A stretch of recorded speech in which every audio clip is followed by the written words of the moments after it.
Khammam, Nalgonda, Warangal graduate MLC ఉప ఎన్నిక polling సమయం ముగిసింది. మధ్యాహ్నం 2 గంటల వరకు 49.53% పోలింగ్ నమోదైంది. ప్రస్తుతం క్యూ లైన్లో ఉన్న వారికి ఓటు హక్కు వినియోగించుకునే అవకాశం కల్పిస్తున్నారు.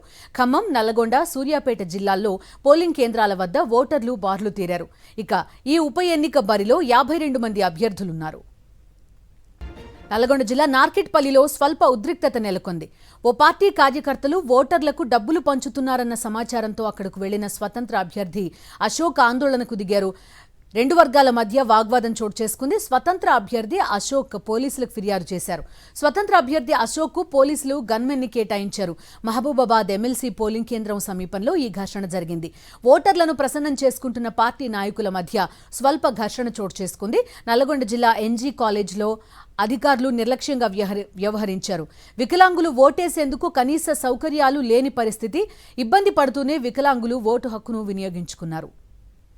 హన్మకొండ ప్రశాంత్ నగర్లో తేజస్వి స్కూల్ పోలింగ్ బూత్లోకి కాంగ్రెస్ అభ్యర్థి తీన్మార్ మండల్న వెళ్లారు. ఆయన వెంట 10 మంది పోలింగ్ బూత్లోకి వెళ్లేందుకు ప్రయత్నించడంతో ఓటర్లు అడ్డుకున్నారు. అంతమందిని ఒకేసారి లోపలికి ఎలా పంపిస్తారని పోలీసులను నిలదీశారు ఓటర్లు. నల్గొండ జిల్లా నార్కెట్పల్లిలో స్వల్ప ఉద్రిక్తత చోటు చేసుకుంది. ఓ పార్టీ కార్యకర్తలు ఓటర్లకు డబ్బులు పంచుతున్నారనే సమాచారంతో అక్కడికి వెళ్లిన స్వతంత్ర అభ్యర్థి అశోక్ ఆందోళనకు దిగారు. దీంతో 2 వర్గాల మధ్య వాగ్వాదం జరిగింది. స్వతంత్ర అభ్యర్థి అశోక్ పోలీసులకు ఫిర్యాదు చేశారు. అశోక్ ను పోలీసులు గన్మెన్ కూడా కేటాయించారు. మహబూబాబాద్ ఎమ్మెల్సీ పోలింగ్ కేంద్రం సమీపంలో ఘర్షణ చోటు చేసుకుంది. ఓటర్లను ప్రసన్నం చేసుకుంటున్న పార్టీ నాయకుల మధ్య స్వల్ప ఘర్షణ చోటు చేసుకుంది. నల్గొండ జిల్లా ఎన్జీ కాలేజ్లో అధికారులు నిర్లక్ష్యంగా వ్యవహరించారు. వికలాంగులు ఓటేసేందుకు కనీస సౌకర్యాలు లేని పరిస్థితి. ఇబ్బంది పడుతూనే వికలాంగులు ఓటు హక్కు వినియోగించుకున్నారు. అటు హన్మకొండ ప్రశాంతి నగర్లోని తేజస్వి స్కూల్ పోలింగ్ బూత్లోకి కాంగ్రెస్ అభ్యర్థి తీన్మార్ మల్లన్న వెళ్లారు. ఆయన వెంట 10 మంది పోలింగ్ బూత్లోకి వెళ్లేందుకు ప్రయత్నించడంతో అక్కడున్న ఓటర్లు అడ్డుకున్నారు. అంతమందిని ఒకేసారి లోపలికి ఎలా పంపిస్తారని పోలీసులను నిలదీశారు ఓటర్లు.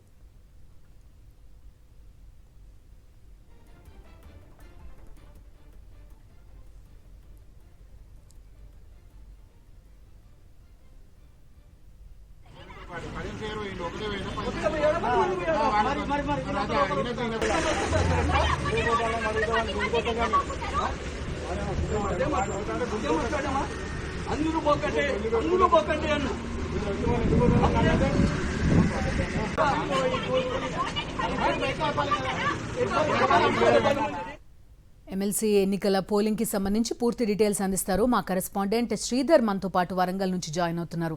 శ్రీధర్, చెప్పండి. సో ముగిసింది పోలింగ్, కానీ రెగ్యులర్ ఎలక్షన్స్ లో అటు ప్రజాప్రతినిధుల్ని ఎలా అయితే లోక్సభకు కానీ అసెంబ్లీకి కానీ ఎన్నుకుంటారో ఇంచుమించు అదే వాతావరణం కనిపించింది ఈ స్థానానికి.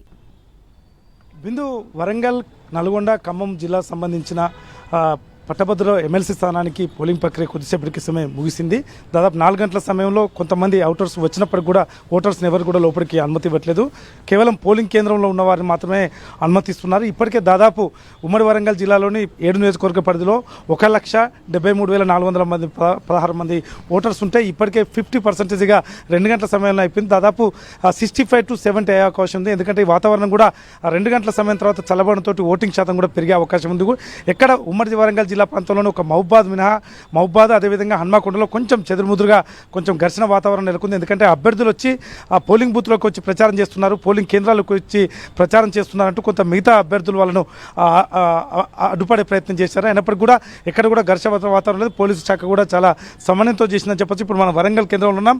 అక్కడ పోలింగ్ గేట్ సంబంధించి పూర్తిగా క్లోజ్ చేశారు. కేవలం లోపలికి వచ్చిన వాళ్ళు మాత్రమే ఓటు వేసి వెళ్తున్నారు. వీళ్ళు దాదాపు ఎంత సమయం పట్టినప్పుడు కూడా ఓటు వేసుకునే అవకాశం కల్పిస్తామని చెప్తున్నారు. దాదాపు 70% ఓటింగ్ అయ్యే అవకాశం కనిపిస్తుంది. వరంగల్ జిల్లా వ్యాప్తంగా మాత్రం ఏజెన్సీ ప్రాంతంలో గతంలో ఎప్పుడు లేని విధంగా ములుగు ఏజెన్సీ ప్రాంతంలో వాజేడ్ లాంటి ప్రాంతంలో కూడా ఎక్కువ శాతం దాదాపు ఇప్పటికే 2 గంటల సమయం వరకే 60% వరకు ఓటింగ్ పాల్గొన్నారు. తర్వాత 80% వరకే వెళ్ళే అవకాశం కూడా కనిపిస్తుంది. ముఖ్యంగా అభ్యర్థులు కూడా ముగ్గురు అభ్యర్థులు కూడా వరంగల్ని టార్గెట్ చేసుకున్నారు చెప్పచ్చు. ఎందుకంటే ప్రతి పోలింగ్ చుట్టూ తిరుగుతూ 3 ప్రధాన పార్టీ అభ్యర్థులు ఇక్కడే తిరిగారు. అదేవిధంగా ఇతర ఇండిపెండెంట్ అభ్యర్థులు కూడా పోలింగ్ కేంద్రాలకు దూరంగా ప్రచారం చేసుకునే ప్రయత్నం చేశారు. అయితే మొత్తం చూడొచ్చు మనం ఇప్పటివరకు అయితే ఉమ్మడి వరంగల్ జిల్లా ఎటువంటి ఘటన లేకుండా ఇప్పుడైతే పోలింగ్ ప్రక్రియ కొనసాగుతున్నది. మరికొద్ది సేపట్లో ఈ పోలింగ్ ప్రక్రియ ముగిసిన తర్వాత వీటన్నింటి కూడా సీల్ చేసిన తర్వాత నల్గొండ జిల్లా కేంద్రానికి పంపిస్తారు.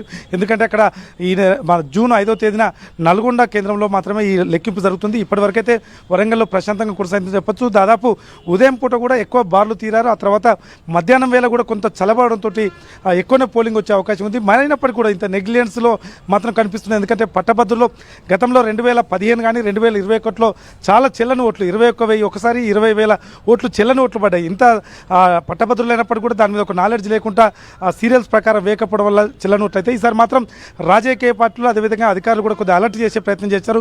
ఎందుకు మీ ఓటు చెల్లుబాటు కాకుండా పోతుందనే ప్రయత్నం చేశారు. కాబట్టి ఈసారి ఓట్లు చెల్లుబాటు కాకుండా ఉండేందుకు ప్రయత్నం జరిగిందని చెప్పొచ్చు. అది ఏ మేరకు సక్సెస్ అవుతుందో రిజల్ట్ తెలుస్తుంది. చూడొచ్చు మనం ఇప్పటికి కూడా గేట్ లోపలికి ఇక్కడ మనం వివేకానంద కళాశాల దగ్గర ఉన్నాం. దాదాపు ఉదయం నుంచి కూడా బారులు తీరి ఉన్నారు. అయినప్పటికీ కూడా దాదాపు మనం చూస్తున్నా కానీ ఒక 20 నుంచి 25 మంది పట్టభద్రులు వాపసు పోతున్న పరిస్థితి కనిపిస్తుంది. మొత్తానికి అంటే పట్టభద్రులు కూడా ఈసారి 70% పోలేదంటే చాలా ఇంట్రెస్ట్ చూపించినట్టు కనిపిస్తుంది. కొత్త ఓటర్లు ముఖ్యంగా యువత కానీ యువకులు కానీ చాలా మంది ఓటర్ల వైపు చూశారు. అదేవిధంగా చాలా సీనియర్ సిటిజన్లు కూడా ఓటు హక్కు వినియోగించుకున్నారు. అంటే దీని పట్ల చాలా ఆసక్తి ఉన్నట్టు కనిపిస్తుంది. Bindu. Okay Sridhar, thank you. Khammam, Nalgonda, Warangal graduate MLC ఉప ఎన్నిక పోలింగ్ సమయం ముగిసింది. మధ్యాహ్నం 2 గంటల వరకు 49.53% పోలింగ్ నమోదైంది. ప్రస్తుతం క్యూ లైన్లో ఉన్న వారికి ఓటు హక్కు వినియోగించుకునే అవకాశాన్ని కల్పిస్తున్నారు. ఖమ్మం, నల్గొండ, సూర్యాపేట జిల్లాల్లో పోలింగ్ కేంద్రాల వద్ద ఓటర్లు బార్లు తీరారు. ఈ ఉప ఎన్నిక బరిలో 52 మంది అభ్యర్థులు ఉన్నారు. ప్రతిసారి జనరల్లీ మనం ఎమ్మెల్సీ ఎలక్షన్లు పర్టికులర్గా గ్రాడ్యుయేట్ ఎమ్మెల్సీల్లో పోలింగ్ పర్సంటేజ్ చాలా తక్కువ చూస్తాం. ఈసారి మాత్రం ఎమ్మెల్సీ ఎన్నికల పోలింగ్ ప్రక్రియలో గ్రాడ్యుయేట్స్ చాలా ఆసక్తి చూపించినట్టుగా కనిపిస్తోంది. ఎక్కువ మంది తమ ఓటు హక్కును వినియోగించుకున్నారు.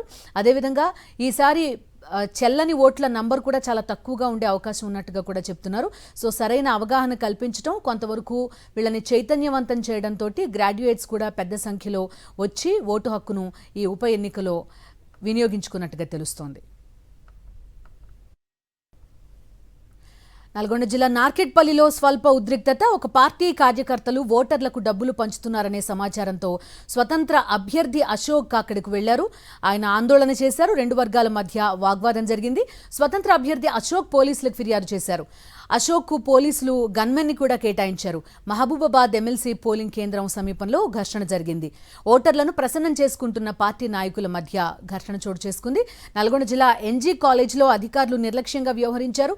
ఓటేసేందుకు వికలాంగులకు కనీస సౌకర్యాలు కూడా లేని పరిస్థితి. ఇబ్బంది పడుతూనే వికలాంగులు ఓటు హక్కును వినియోగించుకున్నారు. హన్కొండ ప్రశాంత్ నగర్లోని తేజస్వి స్కూల్ పోలింగ్ బూత్లోకి కాంగ్రెస్ అభ్యర్థి తీన్మార్ మల్లన్న ఏకంగా 10 మందిని వెంటబెట్టుకుని బూత్లోకి వెళ్లేందుకు ప్రయత్నించడంతో అక్కడి ఓటర్లు అడ్డుకున్నారు. అంతమందిని ఒకేసారి లోపలికి ఎలా పంపిస్తారని పోలీసులను నిలదీశారు ఓటర్లు. అక్కడ కొంత ఉద్రిక్త పరిస్థితి నెలకొన్నట్టుగా తెలుస్తోంది.